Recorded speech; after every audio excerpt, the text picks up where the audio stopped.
It was August 3, 2013, and it was a normal day. 40-year-old James DiMaggio told his good friend Christina that he was having financial problems and decided to move to Texas to start over. They had been friends for years through their families, and he invited Christina, her children, and their dog Callie to a farewell dinner. She was divorced from her dinner at the time. Christina, her son Ethan, and their dog came to his house, and her daughter Hannah was still at practice and was supposed to arrive later. Hannah had no idea of the horror that awaited her. Instead of dinner, DiMaggio tied up her mother, 44-year-old Christina, and 8-year-old brother Ethan with a cat and gagged them in the garage. He beat Christina to death with a crowbar, beat Ethan, and shot the dog, and then he went after Hannah. Once DiMaggio and Hannah arrived at the house, he put her in a shackle, tied her legs, and forced her to play Russian roulette with a gun pointed at her. She was crying. Hannah heard her younger brother trying to call for help. She asked what was going on, but DiMaggio told her not to worry. Ethan and her mother were alive. He then drugged Hannah with drugs, and when she woke up, she found herself in another city, alone with her captor.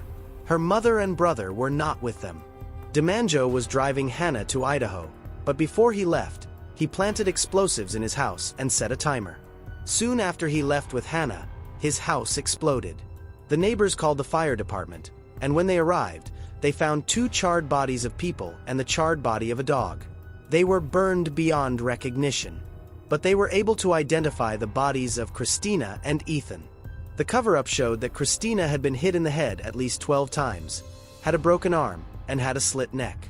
Christina had died before the fire, and Ethan had burned alive in the fire. The police issued a statewide alert and began searching for DiMaggio.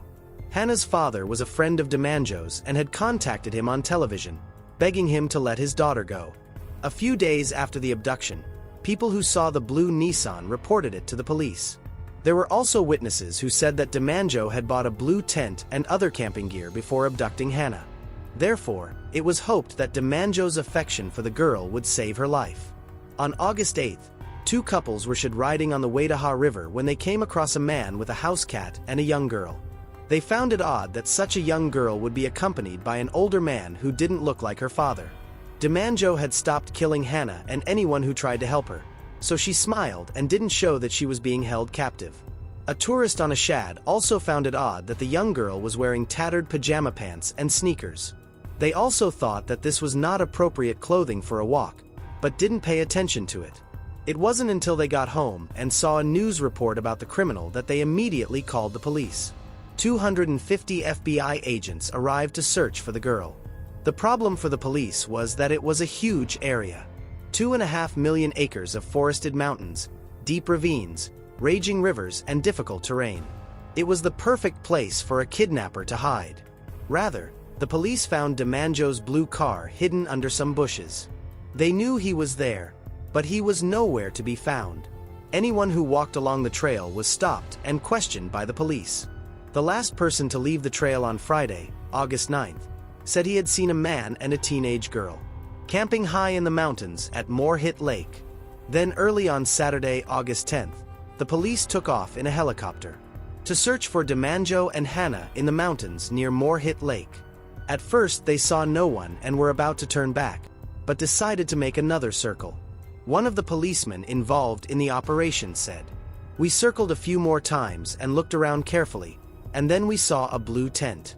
As the rescue team moved into place, aerial surveillance found Hannah waving her arms. She was waving what looked like a white bow raft, trying to attract attention, while DiMaggio was collecting firewood and did not notice the helicopter. On the ground nearby, police were hiding, waiting for the right moment to capture. After 5 p.m., when it was getting dark, DiMaggio went to get firewood for the fire. The police went on the offensive. DiMaggio saw the police and fired his gun at them twice. The police returned fire, firing 5 times, killing him instantly. Hannah was rescued and unharmed in the shootout. Hannah was scared and confused about what had happened. She cried and felt completely relieved when she realized that these were the police who were going to rescue her. Another helicopter was brought in to take Hannah to the hospital. Doctors and FBI teams were waiting for her. She didn't know that her mother and younger brother had been killed, and the FBI team had to tell her. The next day, Agents brought her a gray cat, but she refused it. The pet belonged to DiMangio and was returned to his family. So this DiMangio was like that too. To understand who James Lee DiMangio is, you have to go back to his childhood. James Lee DiMangio was born in 1973. His father, James DiMangio, Sr., served in the U.S. Army, and his mother died of cancer when DiMangio was still a small child. They lived in the small town of El Cojon, California. The boy had a sister, Laura.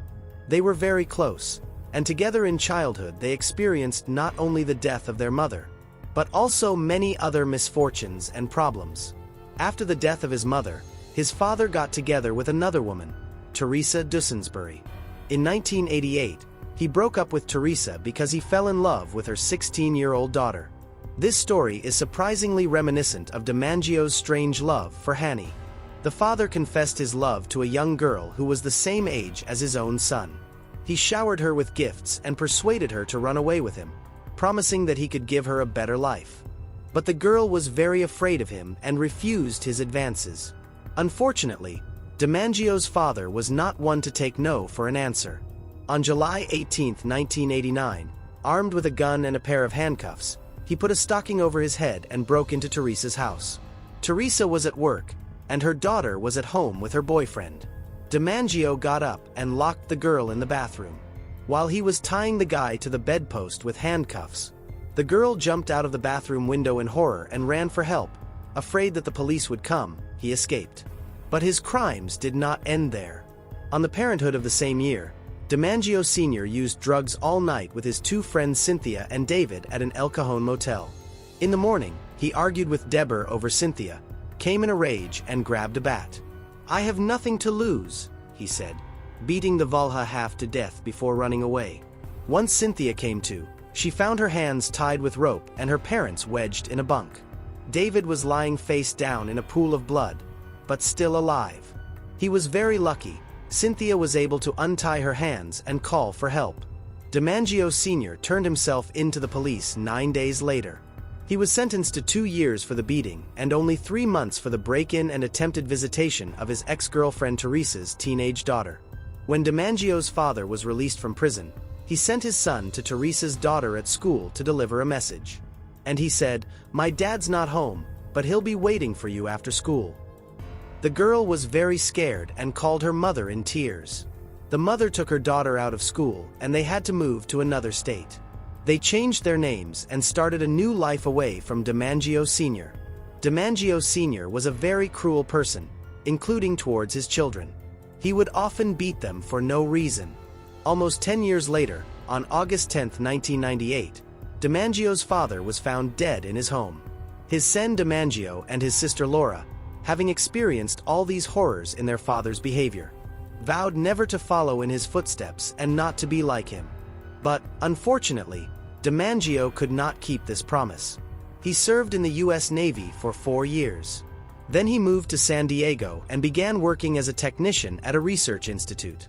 There he met Brett Anderson and his wife Christina, who was pregnant with a girl at the time, and soon they had a daughter, Hannah. DiMangio became Brett's best friend, and they trusted him and even considered him a member of their family. DiMangio babysat little Hannah and her younger brother Ethan, picked them up from school and showered them with gifts, because he didn't have any children of his own.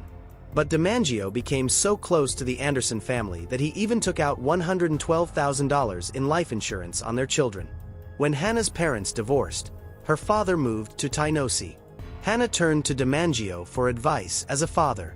She was still a child then, turning to an adult for help and advice, but DiMangio decided that she had feelings for him, and then he became fixated on her. He was sure that they were soulmates, destined to be together.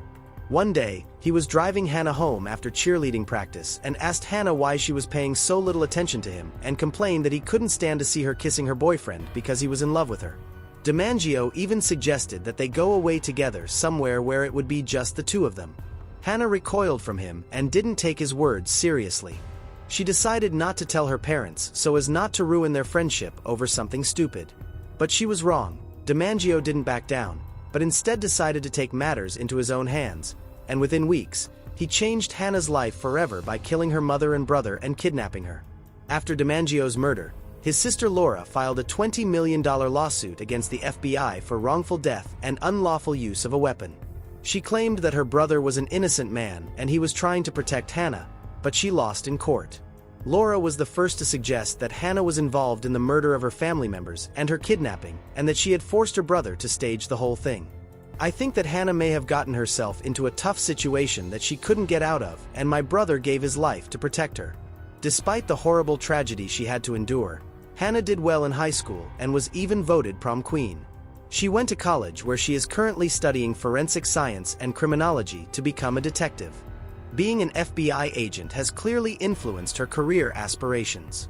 In May 2015, Lifetime aired its movie Kidnapped, the Hannah Anderson story starring Jessica Amley as Hannah Anderson. The movie suggests that there was more between the kidnapper and his victim than meets the eye. For example, in one scene, Hannah is shown blowing a kiss to DiMaggio, while in another, the actress playing DiMaggio's sister is shown giving an interview in which she says that Hannah was flirting with DiMaggio. Hannah Anderson was disappointed with the film and said on her Instagram that she never gave permission for the film to be made and that the makers never even consulted her about her story. So the film contained false facts and fiction. She said that when the time comes, I will tell my story. But then again, if anyone is going to tell my story, it should be me. So what really happened between Hannah and DiMaggio? Hannah's behavior both before and after the murder of her mother and brother made some people, including relatives, doubt her. What was strange was that DiMaggio and Hannah called each other 13 times on the day of the kidnapping. What could they talk about so much? It is unclear. And both phones were turned off at the same time. There were also text messages between Hannah and DiMaggio that day. But the police say that the text messages were completely innocent and contained information about plans to pick up the girl after training. It is also alarming that in the first time after her release, Hannah was extremely active on social networks and posted her smiling photos there. Everyone was surprised by this, and even Zuzenjiel's psychiatrist Carol Lieberman wrote, "This is unusual grief. It does not seem true." Hannah also actively answered questions asked of her on social networks. Hannah then answered that she preferred to consider herself a survivor, not a victim, and that she did not want to go with DiMaggio. But she did not run away after the kidnapping because she was afraid that he would kill her, because he threatened her. When asked if she was happy that DiMaggio was killed and not sent to prison, Hannah said absolutely. He deserved what he got. When asked what she would say to her brother and mother if she had the chance, she replied, "I would go back in time and risk my life to try to save them. I will never forgive myself for not trying my hardest to save them." Her account was later removed from Ask. FB revealed then, "We found traces of boxes, long sleeves, zip ties, ropes, and tape in the house, which indicate that she was detained against her will. And this is most likely a kidnapping." Investigators hacked DiMaggio's computer and found emails from Honey, in which he complained to the girl that she was growing up and moving away from him. Hannah claimed that her kidnapper had given her illegal drugs, and she was unconscious until Vadak woke up and doesn't even remember being put in the car. But police found CCTV footage along the route, which clearly showed Hannah awake and sitting in the passenger seat next to DiMaggio. And at another point, she even drove the car herself. Several relatives were very concerned about Hannah's apparent lack of grief. They were also surprised by the daring, provocative photos she posted on her Instagram. On the day of her mother and brother's funeral, she posted photos of herself and a friend on her Twitter, with her fingers like guns, and captioned the photo as a real thug. So everyone got the feeling that she was not grieving at all. It also turned out that Hannah and DiMaggio had previously traveled together. This was discovered by the police when they were looking through and analyzing her social media. And they found a photo of Hannah on Twitter, in which she is shown not long before the kidnapping, while traveling with DiMaggio. She was wearing denim shorts there. Investigators are now gathering information about the nature of the relationship between Hannah and her kidnapper, and trying to figure out what really happened. It's such a confusing story. Let's discuss in the comments what you think. Did DiMaggio really follow in his father's footsteps, kidnapping a girl, killing her loved ones?